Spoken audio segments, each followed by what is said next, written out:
El castigo nunca sana, solo el amor puede sanar. Cuando hablamos de la medida en que nuestra recuperación depende de conocer al Dios misericordioso y amoroso, la pregunta que se nos hace con mayor frecuencia es esta. Si Dios es tan misericordioso y amoroso, entonces, ¿por qué hay que ser bueno? Yo, Danis, comprendo esta pregunta porque hice muchas cosas buenas por temor a un Dios vengativo y castigador. Por ejemplo, leí en Mateo 25 acerca de las ovejas y las cabras.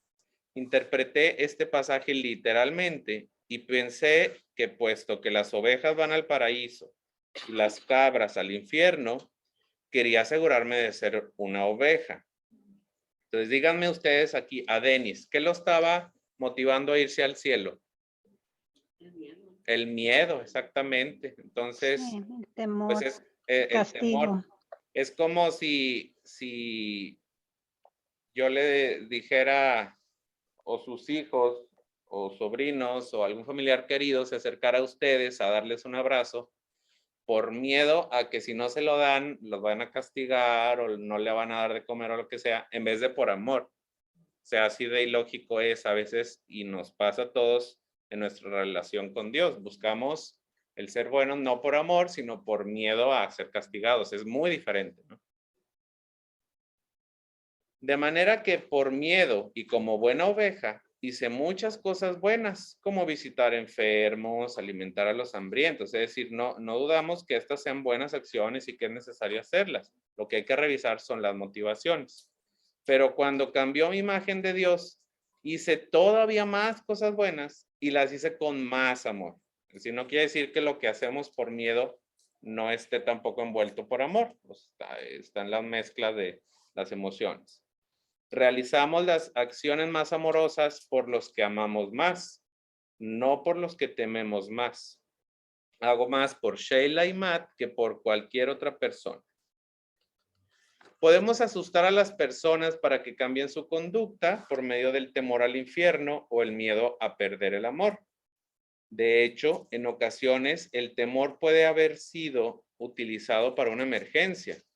Por ejemplo, una familia puede decir al padre alcohólico que a menos de que cambie, se irán para protegerse de su conducta. Al recurrir a su temor de no pertenencia, esta familia puede lograr que el alcohólico deje de beber, pero a menos de que el temor del alcohólico a la larga sea reemplazado por una profunda sensación de amor y pertenencia. Sustituirá la bebida por otras adicciones. Entonces, esto que nos dice que el alcohólico puede dejar de beber por el temor a que su familia lo abandone, pero por un tiempo.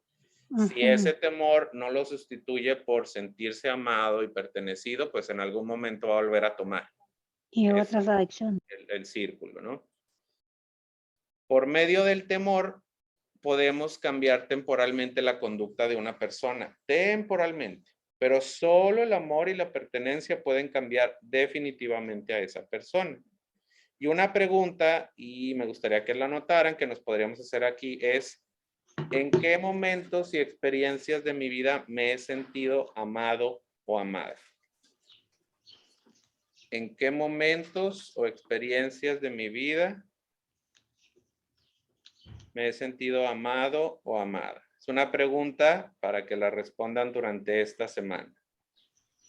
Y ahí pues van incluidos momentos, lugares, personas, tratar de pensar qué situaciones de amor y de pertenencia me han marcado y me han cambiado. Yo, Sheila, crecí en la tradición judía, en la que no se nos enseñaba el miedo al infierno. Nunca se les hubiera ocurrido a los judíos de mi comunidad asustar a las personas por no ser buenas. Se nos enseñó que las personas, aunque limitadas e imperfectas, eran naturalmente buenas.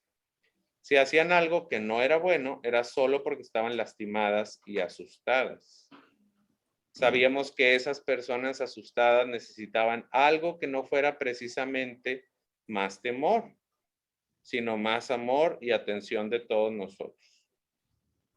La conducta no amorosa es negativa.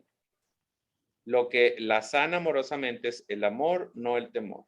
Como dijo Bill W., el castigo nunca sana, solo el amor puede sanar. Y es aquí donde entonces vamos a profundizar en esta idea de el título de este libro, Las buenas cabras, de que todos somos buenas cabras. ¿Se acuerdan el texto de Mateo que acaba de mencionar? ¿Quiénes son los que se iban al infierno? Las cabras. ¿Y quiénes iban al cielo? Las ovejas. Entonces, aquí no está diciendo todos somos buenas ovejas. Está diciendo todos somos buenas cabras. Es decir, aquel ya cabra, por no decirlo en aumentativo, que hace cosas malas, también puede ser buena o en el fondo es naturalmente buena, ¿sí? Y todos estamos llamados a sentirnos pues con nuestros errores, pero amados y buenos en el fondo. Hace algunos años presentamos algunas de las ideas de este libro a un grupo de monjas católicas romanas que ya eran ancianas y estaban retiradas. Una de las hermanas levantó la mano y dijo, ¿pero qué hay acerca de la historia de las ovejas y las cabras? En ella se dice que las ovejas van al paraíso y las cabras al infierno. Denis contestó preguntando a todo el grupo, ¿cuántas de ustedes por lo menos una vez en su vida hicieron lo que Jesús pide al principio de ese pasaje? Y alimentaron a una persona hambrienta, vistieron al desnudo o visitaron al que está en la cárcel. Es decir, esto de las cabras al infierno y las ovejas al cielo no está aislado. Viene después de que Jesús dice, den de comer al hambriento, vistan al desnudo, visitan al encarcelado, al enfermo, etc. Sí, las obras de caridad, exactamente. Todas las monjas levantaron la mano. Denis dijo, es maravilloso, todas son ovejas. Hasta ahí vamos bien. Después preguntó, ¿cuántas de ustedes por lo menos una vez en su vida ignoraron a una persona hambrienta, no vistieron a una persona desnuda o no visitaron a alguien en la cárcel? Lentamente todas levantaron la mano. Denis dijo, qué pena, todas son cabras. En el fondo es, pues, todos somos ovejas, todos somos cabras, todos tenemos parte de las dos actitudes. Las monjas se veían preocupadas y perplejas. Entonces, súbitamente, se levantó la mano de una monja muy anciana. Dijo abruptamente, ya entendí, todas somos buenas cabras. La sabiduría de esta monja anciana. Esa monja lo había comprendido. Comprendió que el lenguaje acerca del paraíso y el infierno es un lenguaje simbólico. El paraíso y el infierno no son lugares geográficos específicos, sino símbolos de realidades internas, de estados del ser. Todos los que nos hemos sentido alienados, no amados, abrumados por la vergüenza o impotentemente atrapados en una adicción, sabemos lo que es estar en el infierno. Y todos los que nos hemos sentido acogidos en casa, que hemos visto nuestra bondad reflejada en los ojos aprobadores de otras personas, o que hemos sido amados durante nuestra recuperación, sabemos ya lo que es estar en el cielo. Todos tenemos en nosotros trigo y cizaña, ovejas y cabras. El reino de Dios está en nosotros y todos somos buenas cabras. ¿Se acuerdan esta también parábola del trigo y la cizaña? Cuando Jesús la dice, ¿qué es lo que dice acerca de la cizaña? ¿Alguien recuerda? Que se corte, pero ¿cuándo? ¿En qué momento? O sea, ves el trigo en tu ojo, pero no ves ¿cómo es el trigo en tu ojo? No ves el trigo del ojo del otro, pero no ves la cizaña en el tuyo. Sí, esa O es al es revés. otra. Esa es otra cita, sí. O O sea, la cizaña es mala, asiste al inicio, a la mitad o al final, pero ¿qué es lo que dice Jesús? ¿Que se corte desde el inicio? No, dejen a la cizaña crecer, es decir, ¿por qué? Porque si cortas todo de raíz, no vas a saber distinguir cuál es la cizaña y cuál es el trigo. Entonces, deja que la cizaña crezca y ya cuando sea más evidente, entonces ya separa cizaña del trigo, o sea, lo malo de lo que no ayuda, de lo bueno, perdón. Entonces, va un poquito por ahí, o sea, que todos tenemos que si buscamos en algún momento de nuestra vida ser perfectos y ya no tener pecados y ya no tener errores, pues nunca va a suceder. O sea, ¿por qué? Porque la cizaña siempre va a estar ahí. Tentaciones, el pecado, el mal, es parte de la vida. De nosotros depende de nuestras decisiones a quién le damos más fuerza. Pero que no nos abrume el hecho de que pues volvemos a caer o cometemos pecados. Ok, entonces hasta ahí del libro Las Buenas Cabras, del libro Grupos Jóvenes de Jesús, en la misma línea de lo interno, de lo que vive dentro de nosotros. El capítulo siguiente es el capítulo número 10. Se ve bien con el corazón. Un Dios que ve lo invisible a los ojos. Probablemente recordamos una frase del Principito. ¿Alguien le suena una frase de este libro? Que tiene que ver con los ojos y lo invisible. Este libro. Todo es invisible al corazón, dice. Más o menos. ¿Alguien se acuerda con la frase? La frase del Principito, que es un libro también muy, muy sencillo, que se puede leer en 1 o 2 días, pero muy profundo, es, ¿mande? Antoine Saint-Exupéry. Dice, lo esencial es invisible Sí, a los ojos. a los ojos. Ah, sí, cierto. Es decir, lo más importante en nuestra vida no lo podemos ver a los ojos, pero no por eso deja de ser real. Entonces, Dios se manifiesta en las cosas que a veces no vemos, pero no por eso deja de ser real. En este 10º encuentro vuelve a incidir sobre la realidad misma de Dios. Una imagen de Dios muy hecha a nuestra medida ha sido la causa de utilizarlo para nuestra conveniencia. Pues en vez de que nosotros nos hagamos imagen de Dios, manipulamos a Dios para hacerlo a nuestra imagen, que es muy diferente, y por eso la necesidad de sanar nuestra imagen de Dios. Y esto ha deparado a lo largo de la historia verdaderos abusos y situaciones muy dolorosas. Guerras que se hacen en nombre de Dios, por ejemplo. La realidad de las cosas que no controlamos no es cómoda, como nos pasa con la realidad de Dios. Y por ello tendemos a empequeñecerlas para dominarlas y controlarlas. Jesús es nuestro garante a la hora de acercarnos a Dios. Él nos va mostrando en diferentes momentos el perfil de su Padre y va ofreciendo pinceladas para que nos acerquemos a su verdadero rostro. Hoy nos encontramos con un nuevo texto que nos ayudará a tener una imagen de Dios cada vez más clara o nítida. Si vivimos el encuentro anterior, sería el momento de compartir si hemos podido algo de nuestros compromisos pasados o hay alguna experiencia de lo indicado como propuesta pasada a las redes. Bueno, esto ya lo hicimos al inicio. Compartido lo anterior, nos situamos ante un nuevo encuentro. No es fácil cambiar la percepción que tenemos de las cosas y menos de las personas. En estos encuentros últimos estamos viviendo el descubrimiento que nos hace Jesús de su Padre. Lo va realizando poco a poco, pues todos poseemos una imagen de Dios grabada en nuestro interior que condiciona la percepción que tenemos de Él. Hoy nos adentramos en otro aspecto fundamental del ser de Dios, que siempre va más allá de las apariencias, de lo superficial, de lo que se ve. Acojamos esta nueva invitación que nos acerca al corazón de Dios. ¿Alguien de los que está aquí, de las que está aquí presente, me ayuda a leer, por favor? ¿Quién me ayuda? Nos preparamos para escuchar. Gracias. Una parábola más con la que Jesús pretende confrontar la imagen que tiene de su Padre. ¿Alguien está leyendo? Porque no escucho. El Evangelio está ya avanzado. El propio Jesús comienza a constatar la dureza de corazón de muchas personas que se llaman a sí mismas religiosas y justas. Es complicado vencer la hipocresía por la fuerza.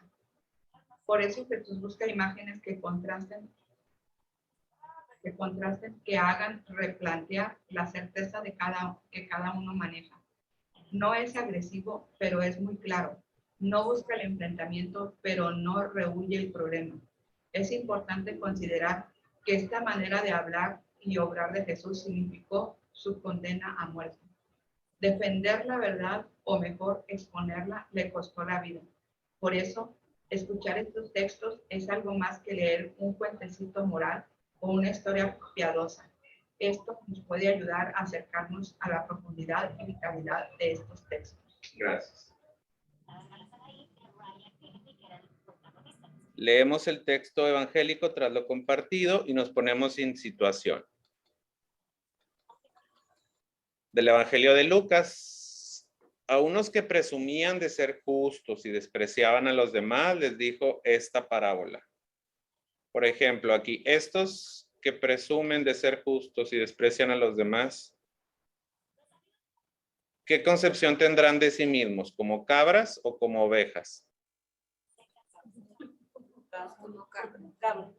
Como cabras. Como ¿Por cabra. qué? Si aquí dicen que Como presumen de ser justos. No, y ellos desprecian a los demás. se creen ovejas.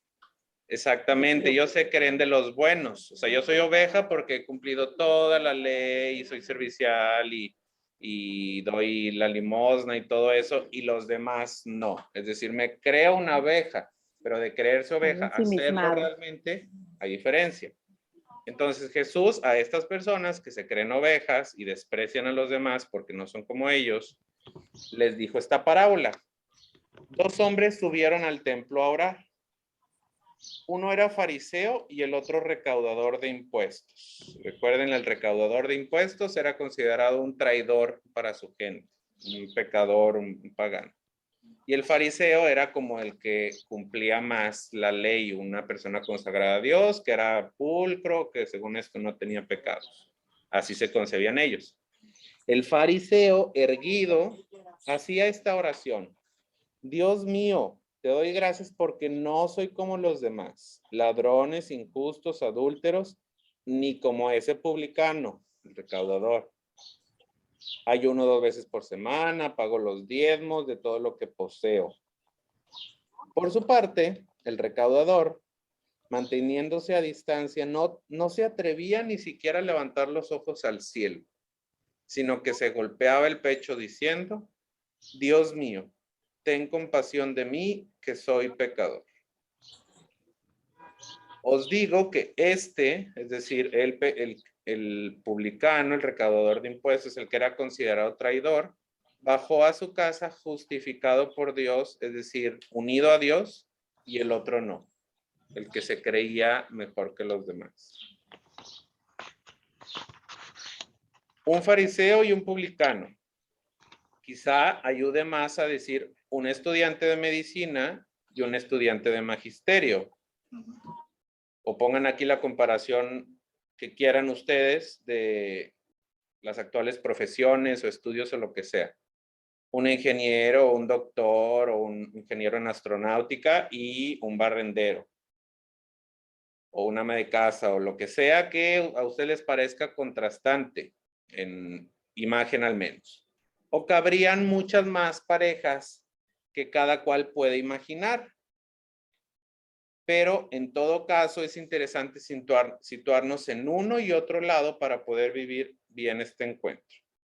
Como en otras ocasiones, os planteamos estas preguntas que nos pueden ayudar a suscitar el diálogo entre cada uno y el texto evangélico. Entonces, anótenle a partir de esta página de la 103, comenzando con estas preguntas para reflexionar el texto, de la página 103 a la 109.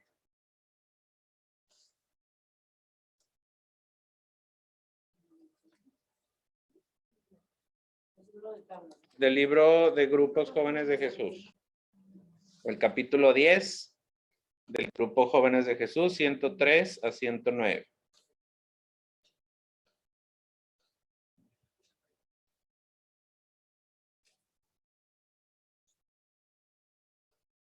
Y del libro El regreso del hijo pródigo es el capítulo que se llama Convertirse, páginas 42 a 47. Repito, del libro Grupos Jóvenes de Jesús es el capítulo 10 y del el regreso del hijo pródigo, el capítulo que se llama Convertirse, páginas 42 a 47.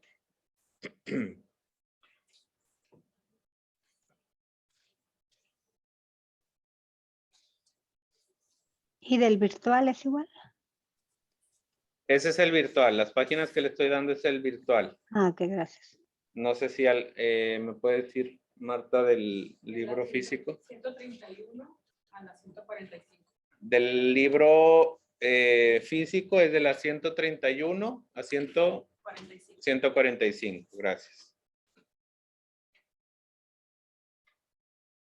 ¿El subtítulo es un paso solitario? ¿De cuál página del último libro, por favor? Del último libro digital es de la 42 a la 47.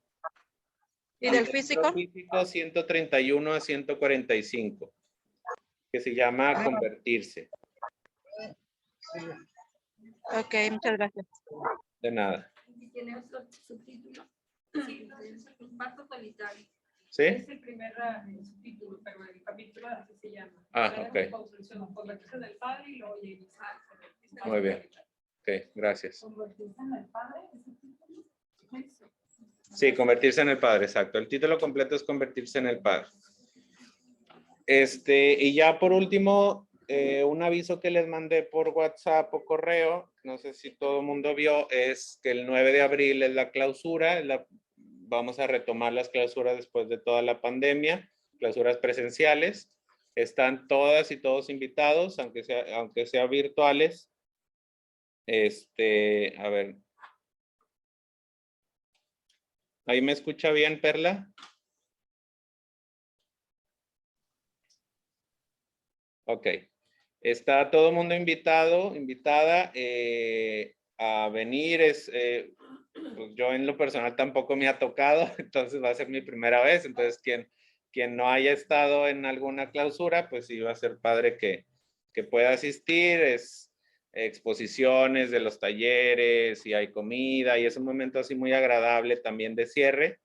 Entonces, que puedan venir ustedes y también les decía que parte de las exposiciones, pues en este caso las materias formativas, también estaría bonito que alguna o alguno de ustedes pudiera compartir algo muy breve de lo que han aprendido, lo que han crecido en estas semanas, ¿no? Entonces piénsenlo y si alguien se anima, me escribe para apuntarlos en la lista. No hay muchos lugares porque no va a haber mucho espacio, pero pues con unas una o dos personas que se anoten estaría muy bien, como una manera también de compartir lo que en estas clases van aprendiendo. ¿Sí? ¿Será ahí en la Salle, Sí, es Andrés? en el centro de La Salle. La misa es a las 10 de la mañana y ya pues ahí sigue la comida y otras cosas. Yo en lo personal, ahorita que me acuerdo, pues no me ha tocado y no me va a tocar tampoco porque tengo clase ese día. Entonces, bueno, pues ahí me platican cómo se pone. ¿Sí? Bueno, muchas gracias. Allá voy a estar presente. Ok, muy bien, bueno, perfecto. No necesitan confirmar, solo aquí los esperamos los que quieran, ¿sí? Sí, Bueno. gracias. Gracias, que pasen muy buen día y que Dios las bendiga y los bendiga a todos. Gracias, hermano. Bye. Buen día. Gracias, hermano. Gracias, buenas tardes a todos. Hasta luego. Buenas tardes.